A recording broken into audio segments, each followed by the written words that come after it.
안녕하세요 여러분, 도케믹입니다. 최근 유가가 이렇게 하락하면서 WTI는 다시 78달러까지 돌아와 주었습니다.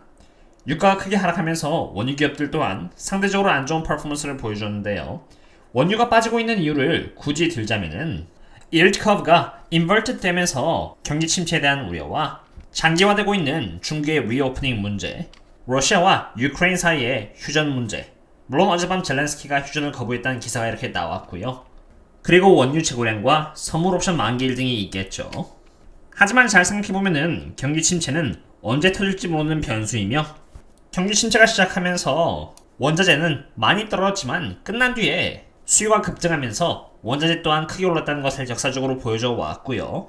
중국의 리오프닝 부분은 이렇게 일각에서는 점차적으로 풀리고 있지만 또 다른 곳에서는 코로나가 여전히 재발하면서 기승을 부리고 있어 리오프닝을 하기에는 이다 등의 엇갈린 소식이 오가고 있고 러시아와 유크레인의 휴전 또한 언제 될지는 그 누구도 모르며 원유의 재고량은 지금까지 계속 줄어들다가 최근 들어 약간 올라왔을 뿐인데 이러한 현상은 단타를 치는 것 아니면은 별로 의미 없는 흐름이라고 생각이 되고요. 선물 옵션의 만기일 또한 하나의 변수에 지나지 않는 부분이라고 생각이 됩니다.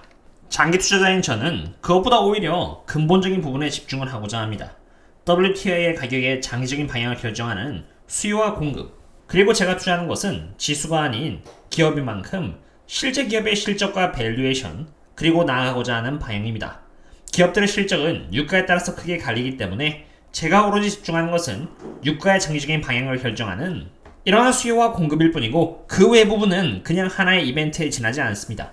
단타를 친다면 이벤트에 따라서 사고 팔고를 계속해야겠지만 장기 투자를 하는 입장에서는 대전제인 수요와 공급의 이러한 임밸런스가 유지가 되고 기업들이 저평가인 이상 하락은 그저 더 많은 수량을 쌓아갈 수 있는 기회일 뿐인 것이기 때문입니다. 가장 먼저 SPR을 포함한 미국 원유 재고량을 보겠습니다. 참고로 SPR은 바이든이 지금까지 계속 풀어왔던 전략 비축률입니다. SPR의 양이 합쳐진 미국 원유의 재고량은 이렇게 날이 갈수록 하락하고 있습니다. 물론 재고량 발표를 매번 진행함에 있어서 이럴 때는 살짝 올랐다고 하면서 투자들의 심리를 흔드는데 당연히 이러한 때처럼 약간 오를 때도 있습니다.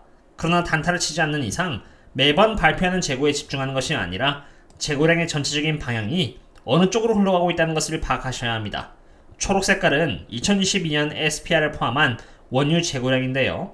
보시면은 2010년부터 2014년 5년의 평균 재고량과 2018년부터 2021년까지의 재고량들과 비교를 했을 때 2022년의 원유 재고량은 턱없이 낮다는 것을 볼 수 있습니다.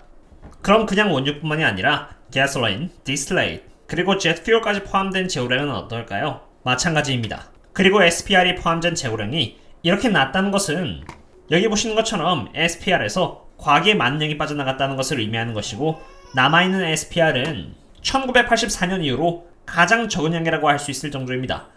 SPR이 많이 빠져나간 만큼 전부 공급에 더해진 것이고 SPR이 멈춰진다면은 안 그래도 이렇게 수요 대비 부족한 공급은 더더욱 부족해질 것입니다.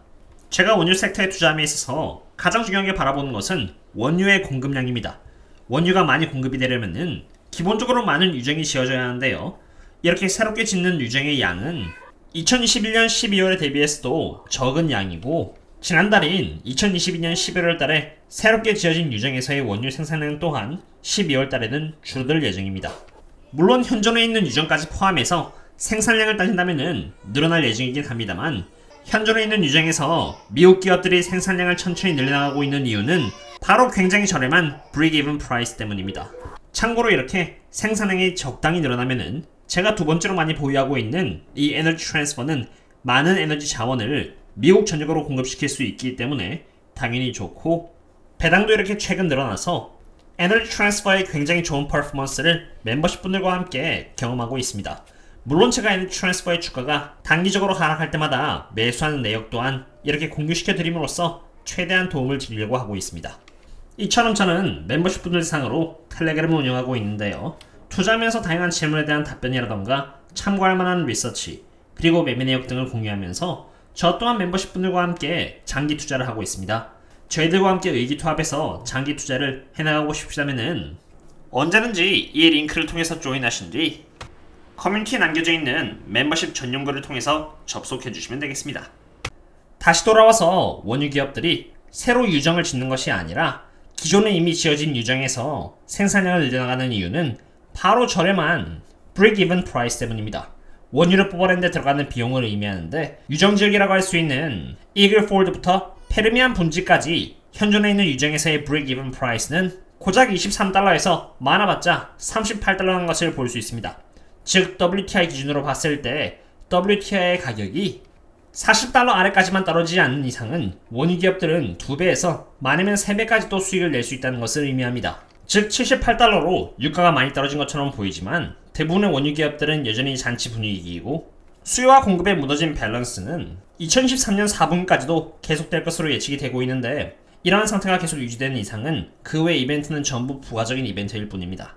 전쟁이 끝나고 경기 침체가 오면은 수요가 크게 줄면서 부족했던 공급 부분을 전부 다 만족시킬 수 있는 거 아니냐고 물어볼 수 있겠지만 다시 한 번 더 말씀드리지만 공급이 부족한 것은 전쟁 때문도 아니고 경기 침체 때문도 아닌 2014년 때부터 과하게 진행되어 왔던 친환경 정책 때문입니다. 이 친환경 정책 때문에 대부분의 원유 기업들은 2016년 그리고 2020년에 부도가 나서 사라져 버렸고 친환경 정책으로 인해서 새로운 유정을 짓고 싶어도 제대로 지을 수도 없으며 부도가 날 위기에 처해도 정부로부터 미용을 받고 있는 섹터인지라 은행으로부터 융자 또한 받을 수가 없습니다. 원유 기업들 입장에서는 투자를 줄일 수밖에 없었고 그 결과 2014년 대비해서 2022년까지 약 65%의 투자 금액이 사라져버린 것입니다. 이제 인플레이션이 왔고 유가가 올랐으니 정부는 유정을 지어서 공급량을 늘리려고 하는데 인플레이션으로 인해서 높아진 물가 때문에 이렇게 보시면은 새로운 유정에서 원유를 시추하는 데 들어가는 break-even price는 48달러에서 비싸면 69달러에 달합니다. 과거에 비해 비용이 너무나 높아진 것이고 제가 원유 기업의 CEO라고 해도 새로운 유정을 지어서 공급량을 늘리는 대신에 차라리 들어오는 free cash flow로 부채를 갚아서 회사의 재무 상태를 더더욱 건전하게 만들 수 있도록 보수적으로 운영할 것 같습니다. 왜냐하면 정부는 여전히 친환경에 진심이고 원유 기업들을 악의 축으로 보고 있기 때문입니다. 어제 유가가 약 4%까지 하락하면서 저는 너무나도 저렴한 가격에 제가 원했던 기업을 담을 수 있었는데요. 그 기업의 이름은 옵시디언 에너지입니다. 옵시디언 에너지가 3.5% 넘게 하락하고 있었을 때의 가격인 7.44달러에 매수했다는 것을 텔레그램을 통해서 멤버십 분들께 공유를 드렸고요. 제가 이 기업을 매수한 이유는 기업의 밸류에이션이 너무나도 매력적이며 차트적으로도 마음에 들었기 때문입니다.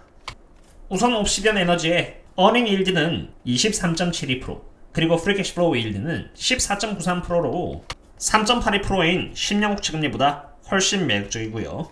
기업의 수익성의 지표들이라고 할 수 있는 그로스 마진, 영업이익률, 순이익률, 그리고 프리 캐시플로우 마진까지 다 좋습니다. 그리고 매출 성공률은 89%로 훌륭하고 매출 총이익은 124%로 정말 좋으며 영업이익과 영업현금 흐름 또한 정말 훌륭한 모습을 보여줍니다. 참고로 순이익은 49% 줄어들고 있어서 very bad라고 적혀있는데 옵시디언 에너지는 아마 증가된 캐펙스로 인해서 순이익이 좀 타격을 입었을 것입니다. 그러나 원유 섹터에 있어서 주된 지표는 프리 캐시플로우라고 할 수 있는데 프리 캐시플로우의 경우는 223%나 성장했기 때문에 굉장히 좋다고 할 수 있겠습니다. 펀더멘탈을 알아보았으니 이제 밸류에이션 측면을 보도록 하겠는데요.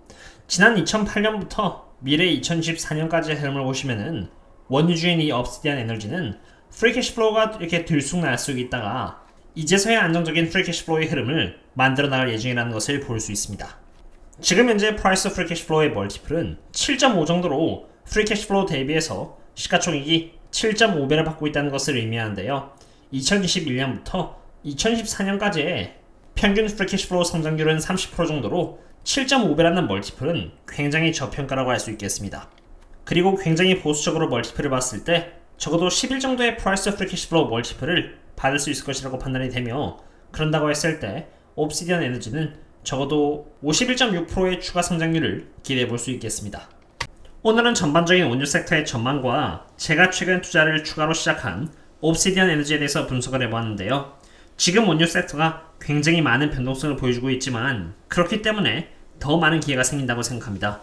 오늘의 분석은 여기까지 하도록 했고요. 그럼 다음에 또 다른 분석과 함께 샵 들어가겠습니다. 그럼 다음에 또 만나요. See you later.